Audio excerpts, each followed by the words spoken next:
February 2019, the Baked Potato Jazz Club hosted the first U.S. West Coast performance in over a half century by Soft Machine, a group often cited by rock historians as one of England's most influential and innovative bands.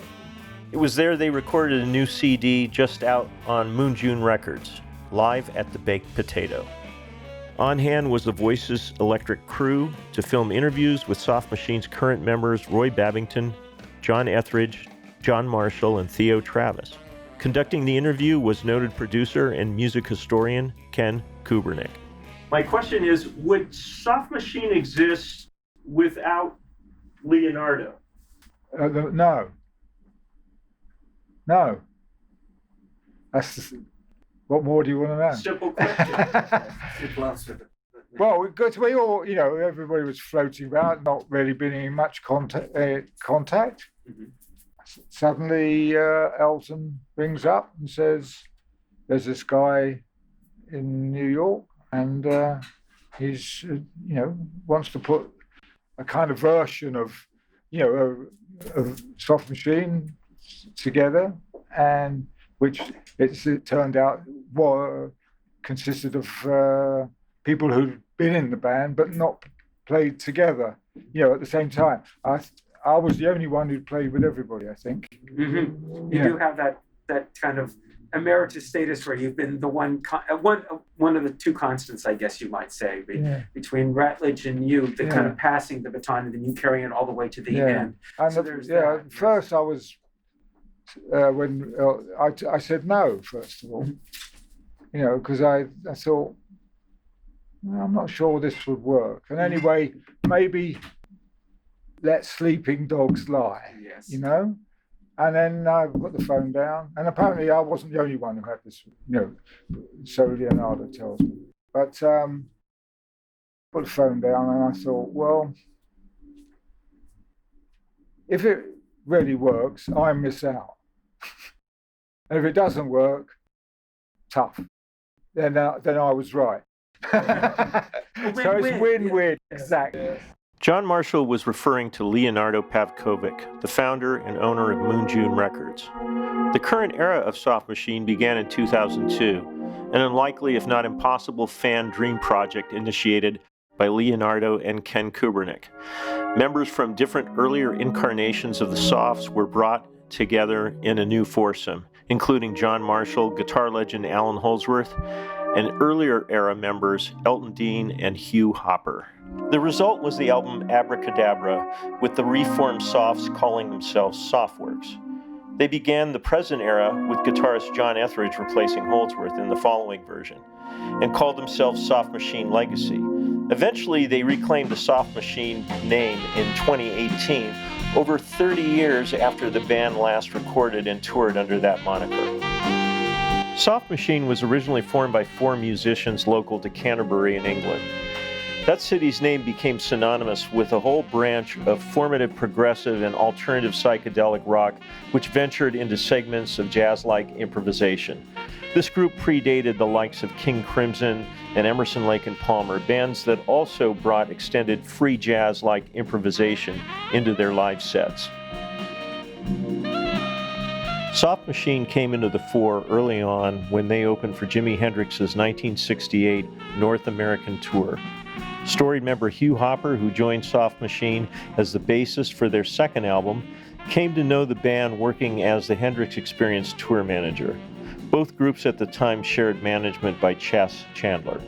And in the past decade, the rock press was still waxing whimsical about the mythical realm known as the Canterbury scene, though it had long since vanished for scattered and aging American enthusiasts. Or had it? Meet Leonardo Pavkovic, owner of the Moon June Records label. Hey, we're here at the Baked Potato, and like I was telling you, when I was in high school, I bought this Soft Machine album, Softs, and then I went to the library and I checked out Soft Machine 6, and I heard Chloe and the Pirates and all this stuff, and it kind of stuck with me ever since. Being a Southern California kid, hearing all this incredible British music, and I think I checked out Black Market from the library too with Soft Machine 6, and that was kind of a moment of sublime discovery for me. But anyway, here we are. It's 2019. We're in LA. We're at the Big Potato Cultural Institution here. And somehow you have managed to bring Soft Machine, which has been around for more than a half century, to this venue. How did you do that, dude? Look, in this reincarnation of Soft Machine, which is since 2002 under various names, Softworks, Soft Machine Legacy, and Soft Machine, we tried that many times. And for various reasons, it never happened. First time that never happened, because with Softworks, we had a little bit issue with Allan Holdsworth's schedules and his solo career, and somehow that band that's supposed to come to USA didn't came. Then we tried the Soft Machine Legacy. And actually I was in process of booking 2 or 3 weeks USA tour, then Elton did die. And then for several years we said, maybe, I don't know, like I wish that, I always want, when I'm booking a musician, I always want that musician to make a little money, at least a little money, sometimes more, sometimes less, but at least sometimes. Whenever I was seeing like the numbers, like fees are low, expenses are high, and then I said, why these guys that are legendary musicians, why they have to come to USA to play for 3 weeks and make a couple $100? It doesn't make any sense. But then a few years ago, we said, it's okay, let's do it.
One of the things that really is interesting, of course, is this is a band that already struggled with its identity to begin with. Always did. There's so many different iterations. It always you would did. have to ask the What question, was it? Exactly. Which you have to get your peak Exactly. frame chronology on you and pull Yes, it out and go, well, I like versions 23, 4, and 5. Yeah, exactly. Skip, let me bring you in here a little bit. John is describing this very legendary period of the early mid-70s when this is the full flowering of the so-called jazz rock fusion period. In your career, or certainly since you've been working with these loungers, okay, have you also gone back to investigate that period as a way of trying to tap into what might be authentic to that?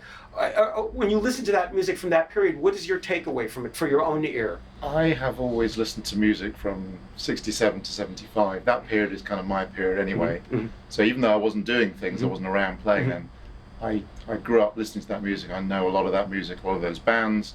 So I'm very familiar with that. And I kind of, originally I was much more of a straight ahead jazz player, or a jazz player, you know, bringing in elements of kind of rock things.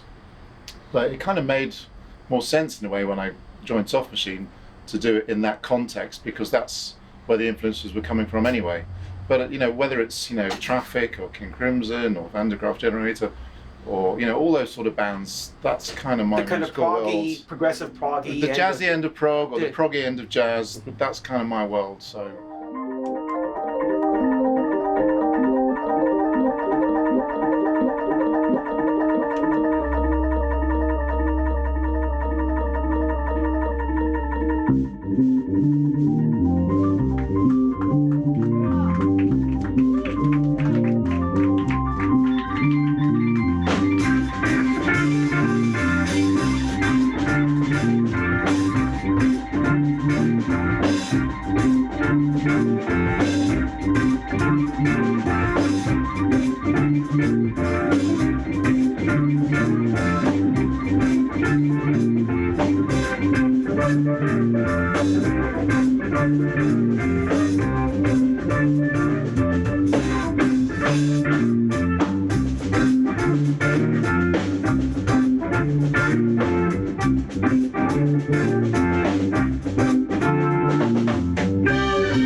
Somebody wrote in a review a few years ago something which I thought was very pertinent, because at the time all these changes caused so much disruption and so much alienation amongst the fans, you know. But they happened, and that's what happened. But this bloke said, you know, looking back 20 years later, each iteration of Soft Machine was really good and had really good value, but they didn't really relate to each other, and that was the problem. But from a historical point of view, we can now enjoy each one as a completely different kind of entity. An intrinsic part of Soft Machine. It was always changing. It was always evolving. Players were coming and going. The only constant was change. That was the thing. But also, I mean, two things. One is, you know, an artist who I particularly like, and I think quite a lot of us do, is Miles Davis. And the music was changing all the time. But you know, you have that stamp of yeah, but you had Miles there all the time. See, with the Soft Machine, you didn't have one person. That was the problem. That's why, because you always had Miles.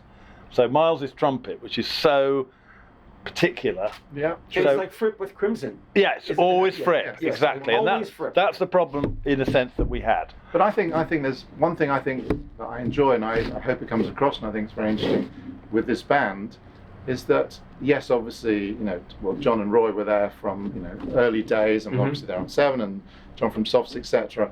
But the fact that we, you know, go back and do the kind of free improvs on Facelift, and we do a bit of the kind of psychedelic looping, whatever, from Mount Bloody Radius, and we kind of touch on these various things.